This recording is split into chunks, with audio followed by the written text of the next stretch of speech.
አክስቶቿና ሴት አያቶቿ በጣባ ውሃ በመያዝና አክስቶቿና ሴት አያቶቿ በጣባ ውሃ በመያዝና የተቆላ ቡናና ቅቤ በውስጡ በመጨመር በሳር እየነከሩ ሙሽሪትና ጓደኞቿን እየመረቁ ይረጩባቸዋል፣ ቅቤም ይቀቧቸዋል።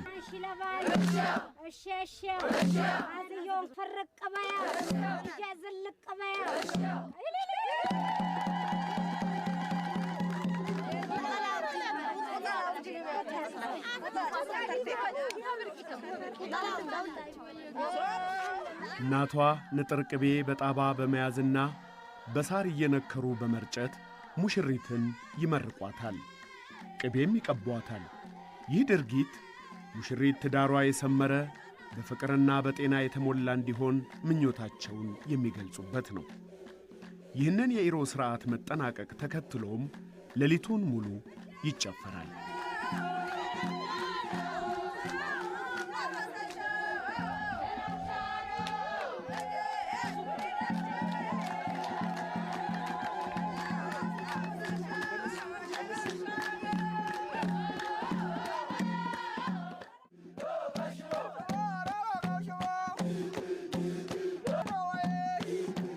በሰርጉ ዋዜማ በወንዱም ቤት የተለያዩ ዝግጅቶችና ሞቅ ደመቅ ያሉ የሰርግ ጭፈራዎች ይካሄዳሉ። በዚህ ዕለት አመሻሽ ላይ ሙሽራው ትዳሩ የሰመረ ልጆች የሚወለዱበትና የተትረፈረፈ ሀብት የሚፈራበት ይሆንለት ዘንድ በእናቱ የሚመረቅበት ሥርዓትም ይካሄዳል።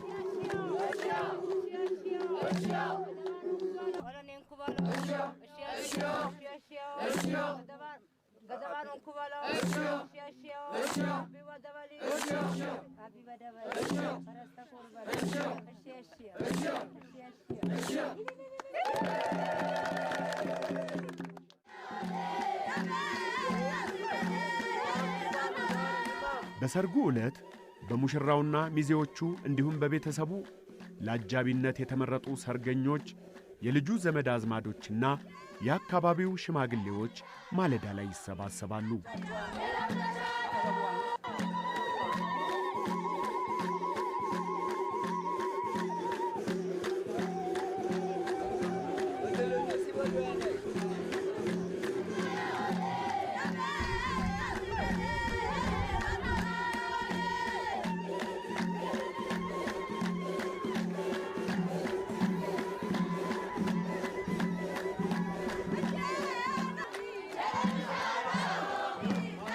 ይህም እንደተጠናቀቀ ተመርቆ ለመሸኘት ወደሚጠባበቃቸው ቤተሰብና ዘመድ አዝማድ ይሄዳሉ። ሙሽራው ለሽማግሌዎቹ ጭኮ በስጦታ መልክ ያበረክታል። እነሱም በበኩላቸው በሰላም ሄዶ እንዲመለስ ትዳሩም እንዲቃና ይመርቁታል።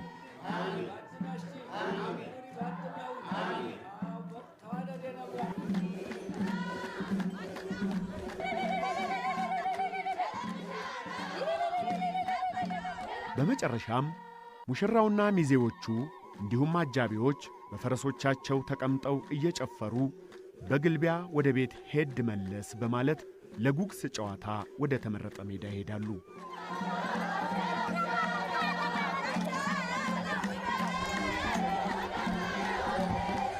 የጉግስ ጨዋታ የሚካሄደው ሙሽራው በብሔረሰቡ ተወዳጅነት ወዳለው የትዳር ዓለም በመግባቱ የተሰማቸውን ደስታ ለመግለጽና እግረ መንገዳቸውንም የፈረሶቻቸውን የመጋለብ አቅም ለመፈተሽ ነው።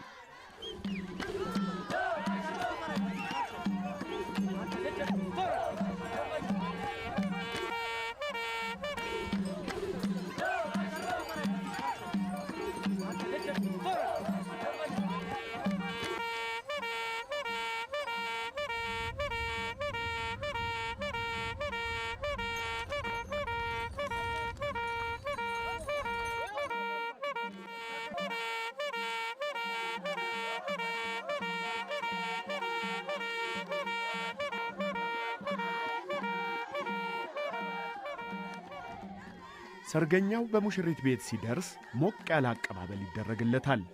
ሙሽራው በፈረስ ላይ እንዳለ የተበጠበጠ ማር ይሰጠዋል። እንደ ማሩ ጣፍጥልን፣ ዝምድናችን ይስመርልን የሚል መልእክት አለው።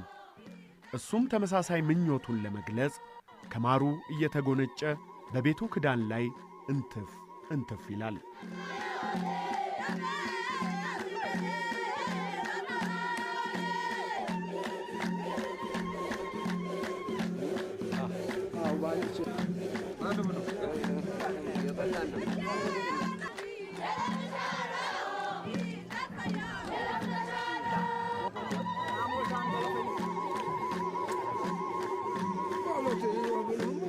ከመስተንግዶ በኋላ ከሰርገኛው መካከል በዕድሜ ከፍ ያለ ሰው ተነስቶ በልተናል፣ ጠጥተናል፣ ልጃችንን ስጡና ሸኙን በማለት ይጠይቃሉ። ከልጅቱ ወገኖችም የደንቡን አሟሉና እንሸኛችኋለን ይባላሉ። ከልጁ ወገን የተወከለ ሰው ለልጅቱ የመጣውን ጥሎሽ ይሰጣል።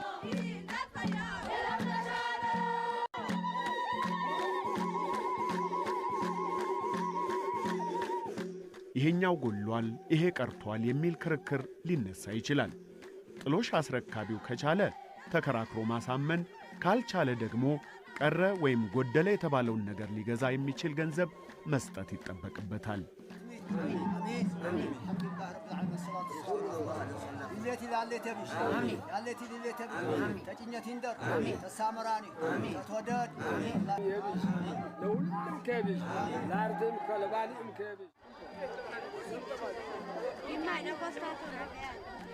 ለሙሽሪት በኮሶው ሥርዓት ላይ ከሚሰጧት በተጨማሪ ከጓደኞቿና ከዘመድ አዝማዶቿ የተለያዩ የመቋቋሚያ ቁሳቁሶችና የገንዘብ ስጦታ የሚበረከትበትና አገዛን በመባል የሚታወቀው ሥርዓት ይካሄዳል።